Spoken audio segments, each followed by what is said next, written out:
আসসালামু আলাইকুম।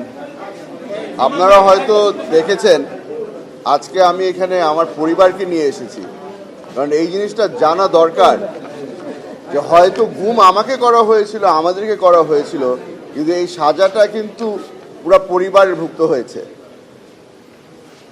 7 মাস গুম ছিলাম, কিন্তু বিশ্বাস ছিল যে একদিন না একদিন বাংলাদেশের মাটিতে আমরা এটার বিচার পাব। বহুদিন পরে আজকে এই বিচার শুরু হয়েছে। আশা করছি যে শিগগিরই আমরা কিছু রেজাল্ট পাব।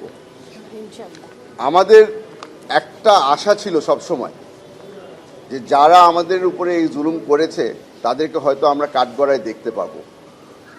অনেকেই পালিয়ে গেছে, অনেকেই এখনো দেশে আছে। যারা দেশে আছে আশা করছি তাদেরকে শিগগিরই আটক করা হবে, এবং যারা পালিয়ে গেছে তাদের জন্য আমাদের একটা বার্তা আছে। দুনিয়া অত বড় না, আপনারা যেখানেই লুকিয়ে আছেন আপনাদেরকে খুঁজে বের করা হবে ইনশাআল্লাহ। Thank you.